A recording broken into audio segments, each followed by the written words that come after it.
Want to know why? Ask how. Howard the Humongous. There is a new Howard Bloom Institute, and one of its first initiatives is to establish a new academic discipline, Omnology. Now, what is Omnology?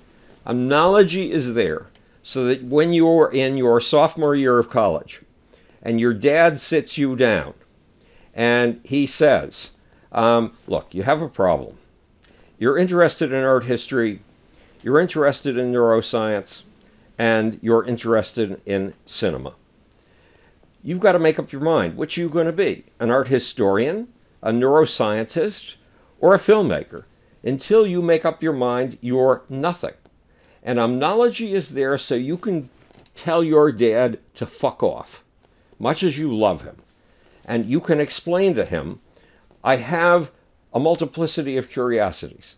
I have 3 major curiosities, and those drive me with passion the way that a sailing ship used to billow its oars with wind. And I am going to follow those passions for as long as they remain emotionally important to me. And when new passions arrive, I will follow them too. And there's a reason.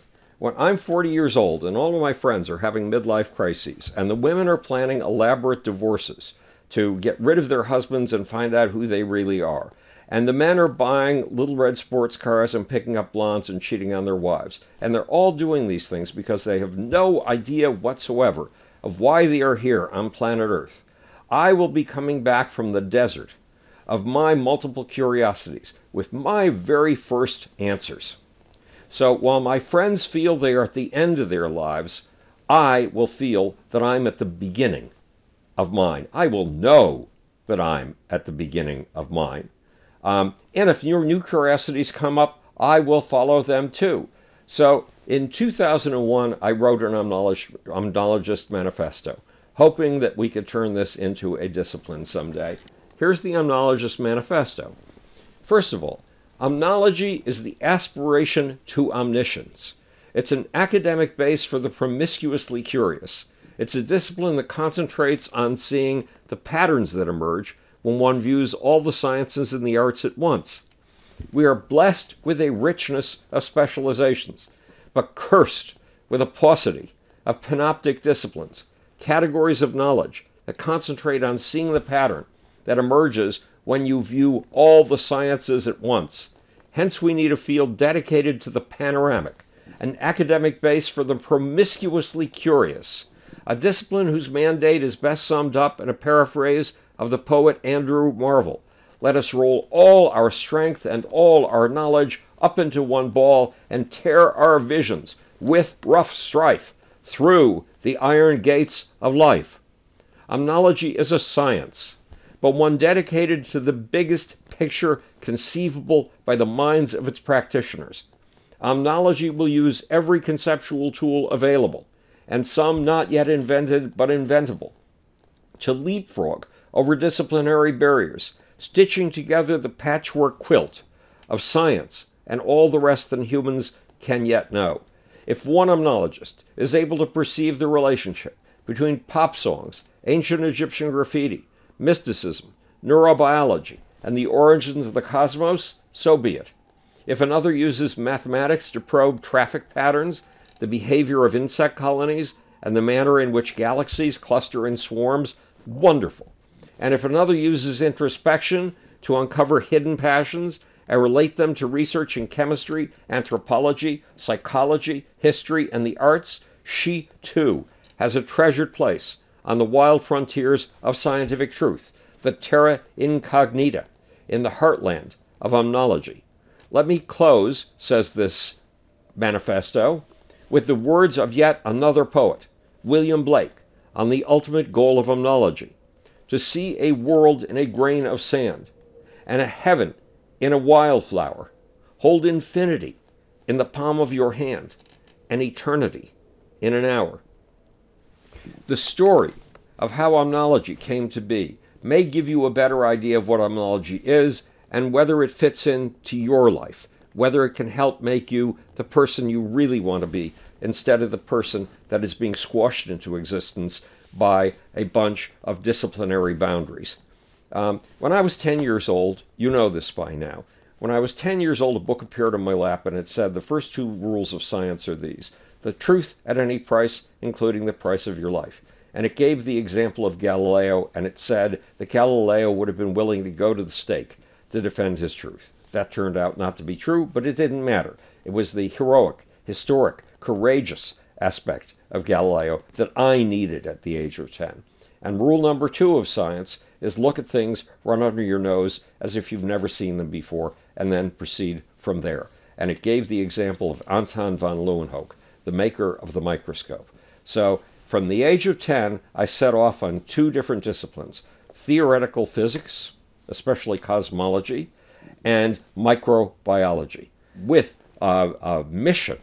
Nobody in the town of Buffalo, New York, my hometown, wanted to have anything to do with me, but Galileo and Anton von Leeuwenhoek came to save me, and they couldn't throw me out of their playgroup for a very simple reason: they were dead. And to me, science meant trying to understand absolutely everything in the universe.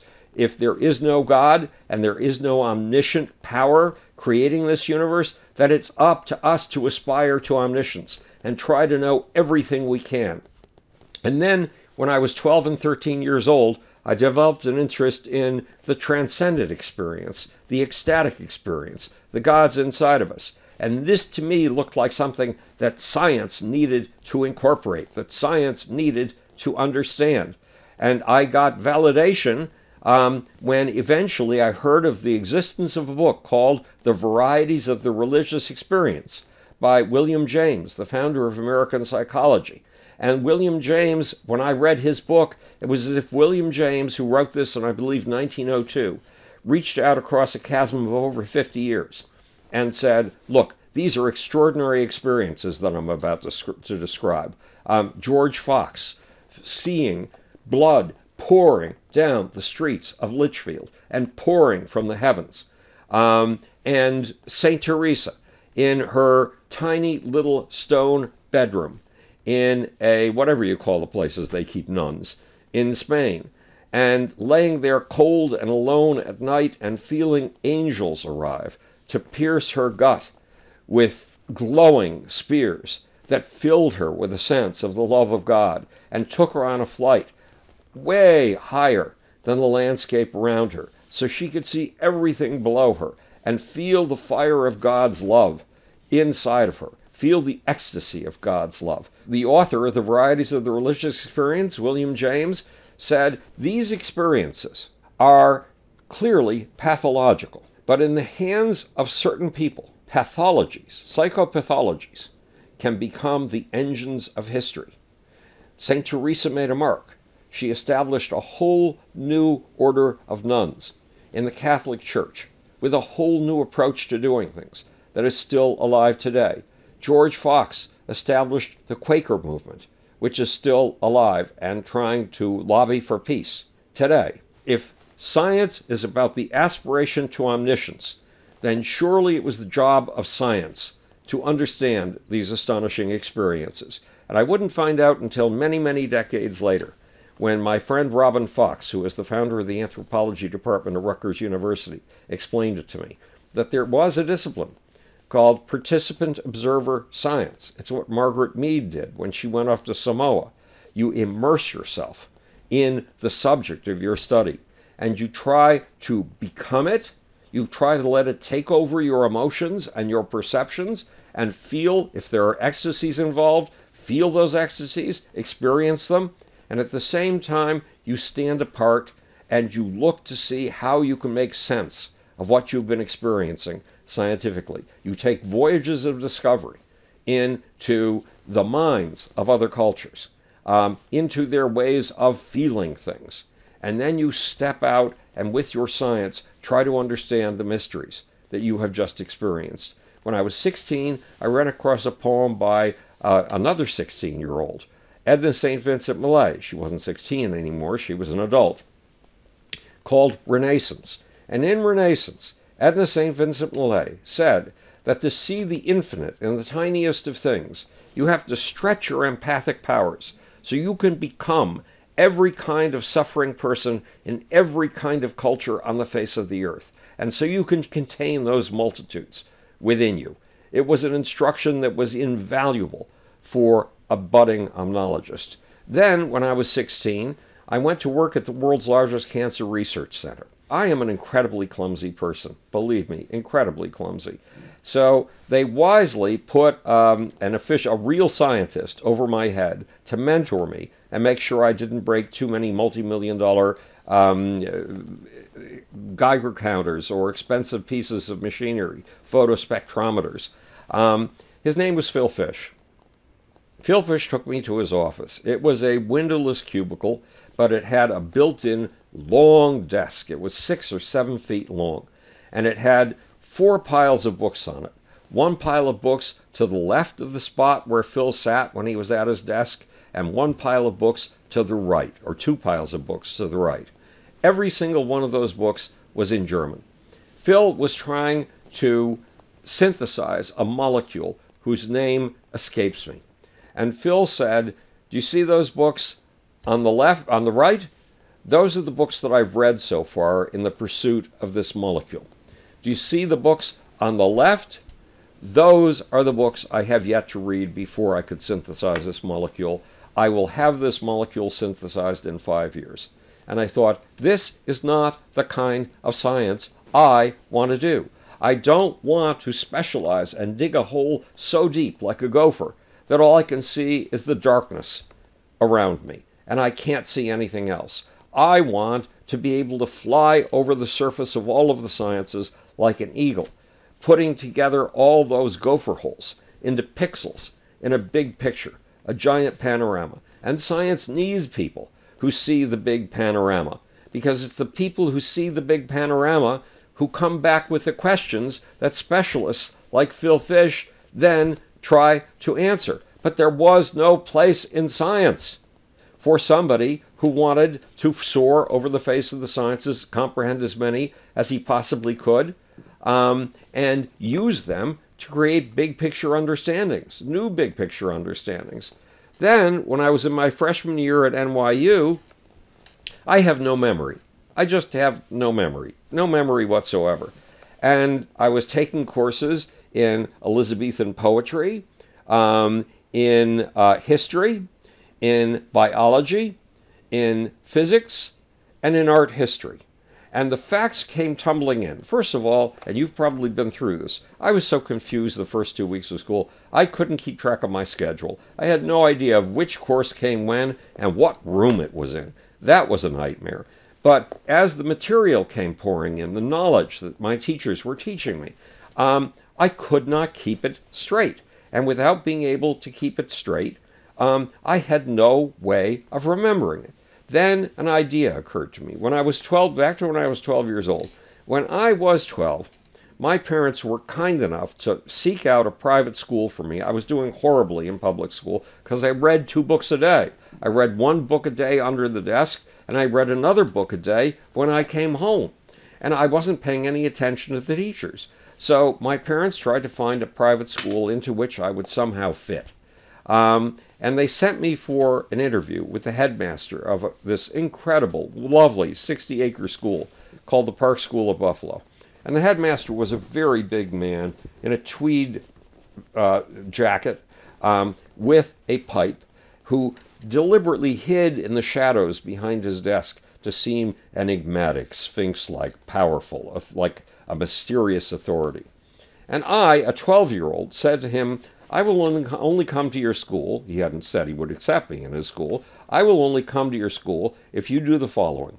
Currently, you teach your science courses with biology first, chemistry next, and with physics last. I want you to reverse the order of those courses for me. I want you to teach me physics first, so you teach me about the Big Bang and the origins of elementary particles and atoms. I want you to teach me chemistry next, so you teach me what atoms do when they congregate in squads, teams, mobs, how they make up new compounds. Then I want you to teach me biology, because I want you to teach me the square dance that highly complex molecules do to create life. Then I want you to teach me anthropology. So you teach me about the evolution and origins of human culture. And then I want you to teach me history. So you teach me what those human cultures became once they gained the ability to write about themselves.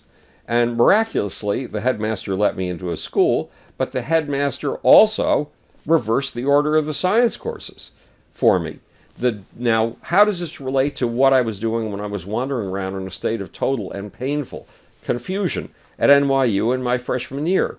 I took 4 pieces of paper and I scotch taped them together and I started a timeline. And when I learned something in a physics course, like about the Big Bang, I put it back at the 13.7 billion years ago mark.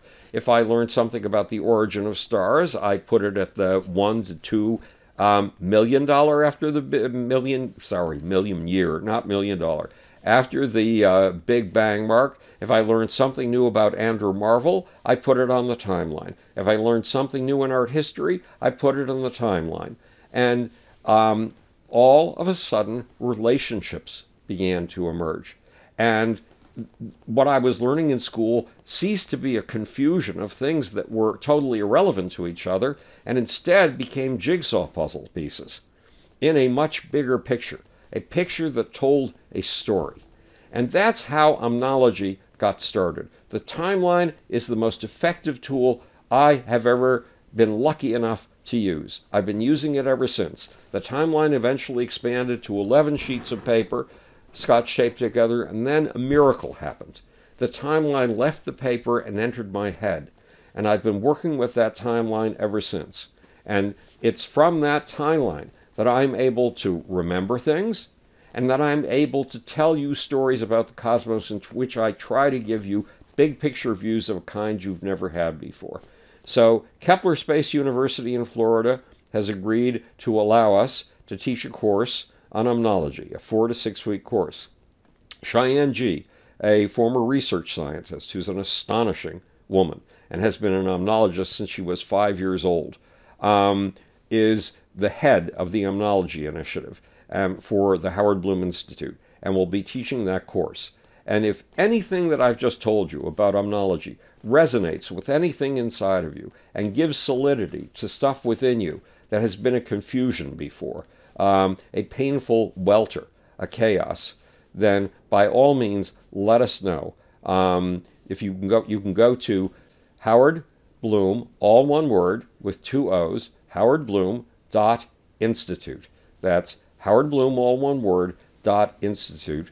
And you can look over the site and you can let us know on our contact page if you're interested in any of this. Believe me, we will welcome you. So that's Omnology, and this is Howard the Humongous. This is Howard Bloom speaking to you from the future.